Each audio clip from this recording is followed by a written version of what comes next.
I am indeed. We've got Neil Newbon here, who of course plays Astarion in Baldur's Gate 3. Neil, thanks for stopping by. Are you kidding? Thank you very much for asking me. I appreciate it. I want to know, you play Astarion, and Astarion's kind of known for having, let's say, some quite catty comments sometimes. He's whimsical, I feel. Yes. He's got a little bit of sass. I feel like the red carpet is the home for Astarion. Oh yeah, I mean, I think if he was here, he'd be like, oh, this is all for me, how lovely, thank you. You should have, it's rather large. So yeah, I think he's definitely, I think for me, the character really enjoys life, which is ironic because he's undead, but I think it's kind of fun that with this new sense of freedom that he gets at the beginning of the game, that he suddenly realizes he's going to suck the marrow out of life. Yeah, part of the vampiric pun. Yeah. You're also up against, obviously, some of your cast members in Baldur's Gate 3. How does that feel? Because amazing. Obviously, It's great to see so many of us a part of this. Yeah. Samantha's absolutely extraordinary as Karlach. Amelia is blinding as the narrator.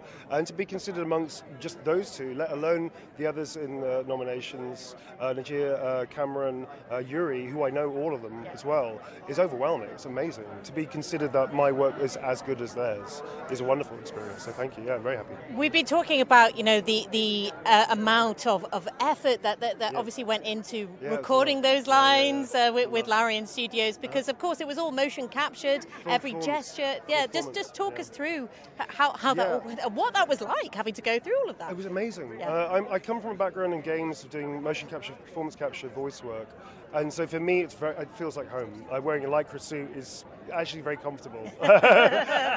So for me it was an amazing experience. It was great that they decided early on at great expense to make a huge risk, which is to full performance everybody in their character roles. I think it added a lot because the voice and physical movements are directly connected to the same actor. There is some motion capture stuff we do as well to fill in the gaps in between, or to redo like stunts and combat and things like that. But largely, like what you see in the cutscenes, that's all these actors doing it. I think it makes a huge difference because then you're living the character. And we spent 4 years doing that, so it was kind of like doing season after season of this amazing, wonderful masterpiece game. It's great. And we've also been talking about AI, of course, and the concerns around that. But when you're doing those kind of performances, that is surely the proof that there's no need for that kind of thing. I think so. I think I understand the arguments when people say they want to use it on wine and all that kind of stuff. Ultimately, I direct as well, so. For me, I want the happy accidents. I want the mistakes that turn into brilliant moments. I want the inspiration that comes almost seemingly out of nowhere from the actor that offers up something that nobody predicted. Because here's the thing, I don't think it's easy to program that. And I think also people spend so many years working towards a career in acting or directing or writing, what have you. People don't see the heartbreak, the years of destitution and poverty and all that kind of stuff that you have to go through with all that kind of dedication, all that amazing craft work. They don't see that. They just see, oh, this is a quicker fix. It's like, these are people, and they're good people, and they've got something to offer up to entertain, maybe if we're lucky to move people.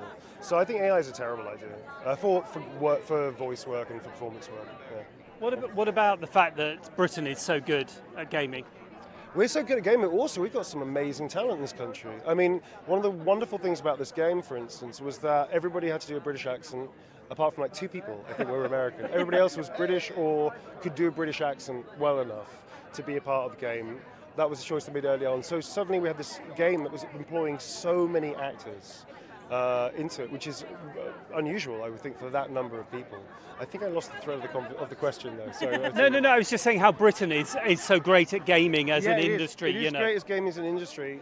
I don't know enough at the moment currently about the political landscape. I kind of feel that maybe arts are being a little underfunded, I would say. So maybe that would be something to think about, because gaming industry brings in billions and billions of pounds. Yeah, we've been saying it's double the music industry last year. And also the film industry combined. I believe it's bigger than both. Globally, combined. That's right, yeah. So here's the thing, we have all this talent, we've got a lot of young kids interested, people play games well in this country, I think we're a playful country. We've got amazing talent with directors, writers, and also developers and also animators. Surely that should mean that this industry should be supported more, because it does so much for so many people. Are you concerned because we've had layoffs in the last year with the economic climate? It's difficult, isn't it? Well, difficult depending on why. Again, I don't own a games company, so I'd be very remiss to start talking about other people's companies. However, I'm pretty sure that when profits are very, very big, maybe that's something that needs to be addressed with shareholders one would think, to help people keep the quality and the talent. Again, I don't own a game studio, so I'd be remiss of talking too much about that. And what is it like as a actor in a game to see the fans loving it like Laura so much? It's amazing. I mean, I did this job not expecting that kind of reaction. I just hope people like my work and probably would kill me at some point or something, because turn to what they usually do. But to see people's reactions, especially with the LGBTQIA+ community, and to hear so many kids I've met all over the world, literally all over the world, come up to me and say, I felt seen by this game, I felt understood by this game, I've met people through the community.